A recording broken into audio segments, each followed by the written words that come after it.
Welcome into DRF Daily, DRF Sportsbook's daily sports betting live stream, coming at you every single, I shouldn't say that anymore after we took about a month off here in the dog days of summer, but it's September 1st. We flipped the sports calendar to college football, to NFL. Football is finally back. Tonight we have a loaded Thursday slate of college football, some ranked teams in action against unranked teams. We have the backyard brawl on the 15 years after the huge upset in the backyard brawl when Pitt took down West Virginia to dash their national championship hopes. We have Central Michigan taking on OK State, a Big Ten clash between two unranked Big Ten teams, but by season's end, one of these teams will probably be ranked. We're breaking down all things Thursday college football, and we'll be back tomorrow on Friday, September 2nd, with more action, breaking down the Friday slate of games and sprinkling in some Saturday action as well. We may even have a Saturday DRF Daily lined up for week 1, 2. Maybe not. Maybe we'll hold that up to next week, but a lot of fantastic stuff coming down the pipe. And if you aren't already, follow us on Twitter at DRF Sportsbook. You can find all of our exclusive stats, betting lines, trends, things like that to try and help you win money. With DRF Sportsbook, we're there to show you the odds, to show you the winners, and show you how to win. So give us a follow at DRF Sportsbook on Twitter, Instagram, TikTok, Facebook, YouTube. All of the above. We're found same place, same time, DRF Sportsbook as well. And you can find all of our exclusive betting data, insights, trends, line movements, betting angles, you name it, etc., on drf.com/sports. That's drf.com/sports. Check out the game of the day. All you have to do is sign up for a free account and you'll get access to so many free games. We've loaded up the free game slate here on drf.com/sports so you guys can win money big time. We'll show you how many free games we have in the college football space. If you look at the stream now, look at all of those free games. We've made West Virginia Pitt free. We've made every single major primetime game free, and a few others as well, including Oregon, Ohio State, and some other big-time ranked matchups. So if you want to make some money, head on over to drf.com/sports and check that out. But enough rambling, enough housekeeping stuff.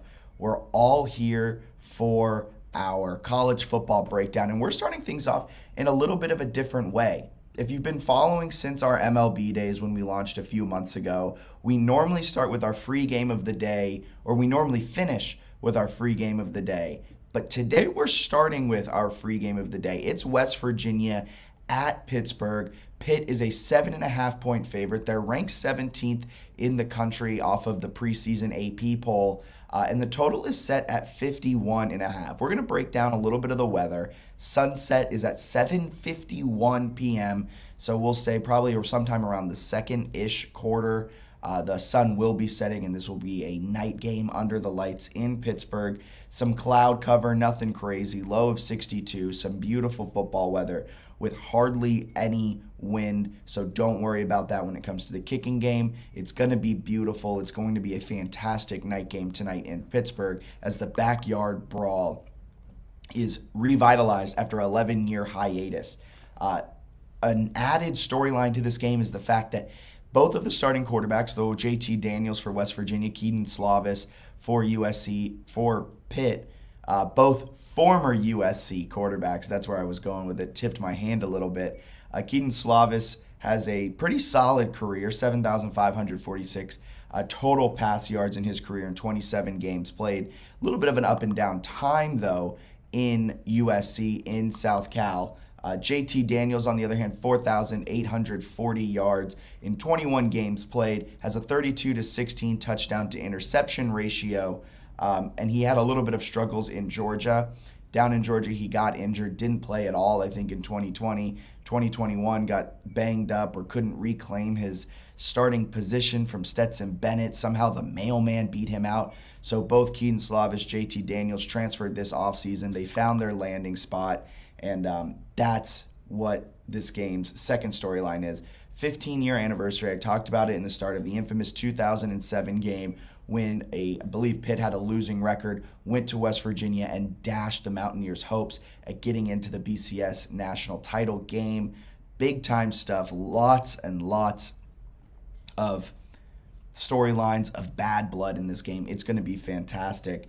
Pat Narduzzi, 1-8 against the spread in home games when he's favored by 7.5 to 14 points. But Pitt is 10-3 against the spread as a favorite over the last 3 seasons. If you look at the screen of our drf.com/sports, game simulators and power lines, Pitt is 7.5-point favorites, but our power line thinks it's more like a 14-point spread in favor of the Panthers. They did lose starting quarterback Kenny Pickett to the NFL draft. They've replaced him with Keaton Slavis. Not much of a drop-off, especially in that Pitt offense.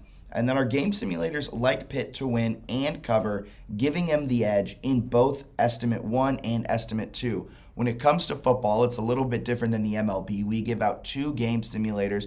They use slightly different data to compile their numbers and to figure out who the winner is. And it's not normal that you get 2 edges, 2 gold star picks on both estimators. It is week 1, so the data they're using is a little bit looking forward, a little bit looking back, a mesh of the 2. And West Virginia last year wasn't great, and Pitt was really good, so that might inflate the numbers one way or another. But the betting angles, the trends, everything like that has the edge to the Pitt Panthers. That's why I'm going Pitt minus 7.5 tonight to take down West Virginia. I think Pat Narduzzi has it in him. He does tend to, and pun kind of intended here, does have a tendency to drop some doozies. But this is a big-time game at home for Pitt. The atmosphere is going to be electric, and I hate that cliche in college football, but it really will mean something here tonight as Pitt hosts West Virginia at home. New era, new quarterback. I got faith in Pat Narduzzi and the Panthers to win tonight. Moving on from that game, we're going to go Central Michigan against Oklahoma State. The Chippewas finished last season with, I believe, 5 straight wins, a win in the Sun Bowl against Washington State. Does offseason momentum really exist, though?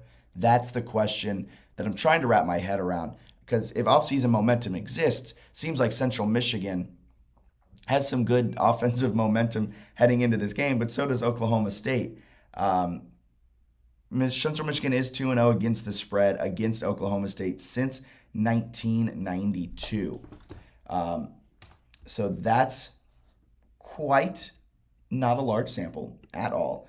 I'm looking up, Oklahoma. I wanted to make sure that Oklahoma State was the one that had that amazing comeback against Notre Dame last year.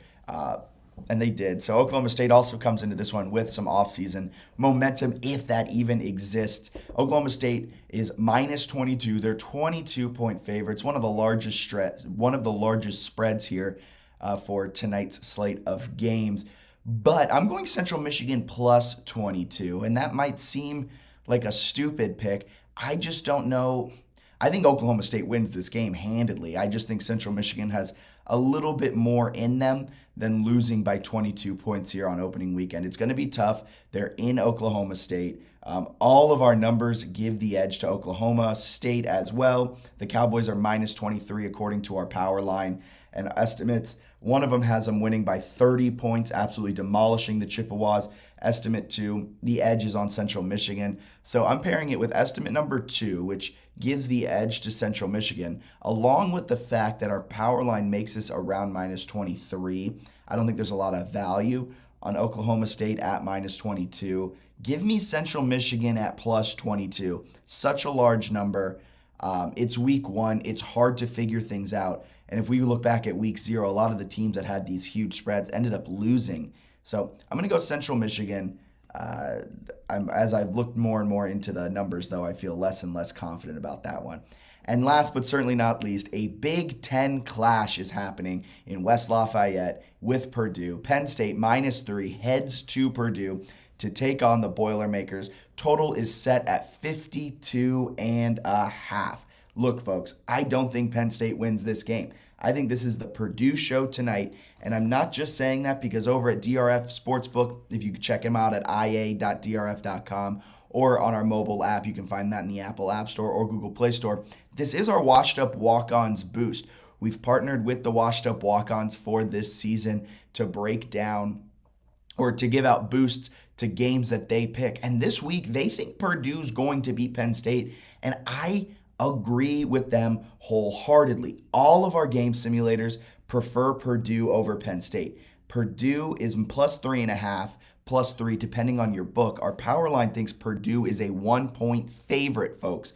So not only do they think you're getting 4 points in favor of Purdue, our estimate 1 has Purdue winning by 5. Our estimate 2 has them winning by 8. So it's going to be a one-possession game. It's going to be close. It's going to be a Big Ten battle without a doubt in my mind. But I think if you can get Purdue at plus 155, plus money to win outright, that's something you just have to do. Both of these teams are unranked. They come in with a lot to prove. But the way Aiden O'Connell and Jeff Brom finished off the 2021 season, I think they're going to keep that going. Aiden O'Connell has to keep increasing his abilities. He has to keep, going up. His stock has to keep rising. But when he's an underdog, Jeff Brom, that is, the head coach of Purdue, when he's an underdog in his career, he's 19-8 against the spread. The only thing that I have found in my data dive for this game that is in favor of Penn State, hear me out, they're 7-1 straight up at Purdue since 1992. So they beat the Boilermakers fairly often, all times but once over their last 8 meetings since 1992. So they know how to win at Purdue. Also worth noting, 5 of the last 8 have gone under the total, just above 50% of the time it goes under. That's why I put the total at 52.5. It'll be hard. I think both of these teams, I think under might be the play, but I'm going 100% Purdue to win this game outright at plus 155. I don't think Penn State can go to Purdue and upset the Boilermakers. Not upset, they're favored, but I don't think they can go to Purdue and pull out this win so early in the season.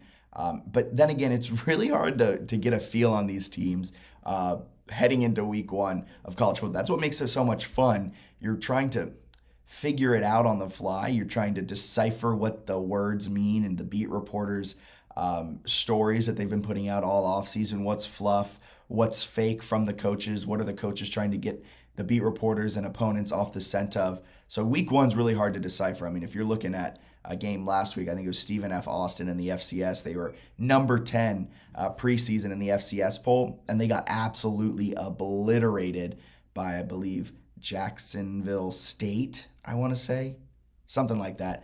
But everyone was on Stephen F. Austin going into the season, and then week 1, they lose by 42.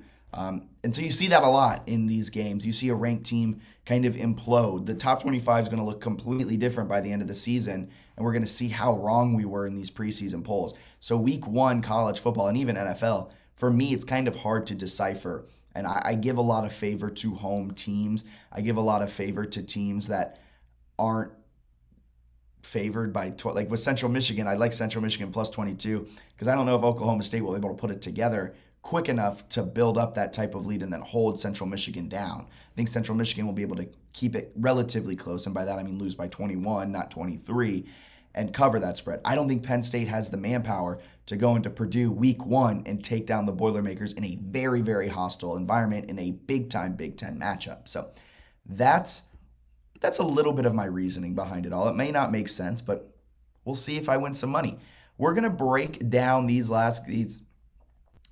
of these games that we just picked, some of our best bets. Let's do the recap. We're going at number 17 Pitt minus 7.5 against West Virginia, like the home favorite in that one. Central Michigan plus 22. They're on the road in Stillwater against Oklahoma State. I like the Chippewas to cover that 22-point spread. We just talked about it. Purdue at home, a slight home dog in a conference game in week 1. There's no way I'm picking against Purdue, plus a returning quarterback in Aiden O'Connell, who was really solid last season, an experienced head coach in Jeff Brom. Give me the Boilermakers to take down the Nittany Lions in week 1, and Jeff Franklin and Penn State start the season 0-1. College football record, you see it in the bottom right corner. We're 0-0 this season. We're going to try and keep it going. keep a solid record going based off of what we did in the MLB and NBA finals. We're 60-52 since we started DRF Daily. We're looking to get that even better for college football into the NFL season. Folks, get along for the ride. If you haven't already, follow along with everything we're doing at DRF Sportsbook. It's going to be a fantastic season. Thank you so much for tuning in. Until tomorrow, let's win some bets tonight. Have a great Thursday, and college football is back. See ya.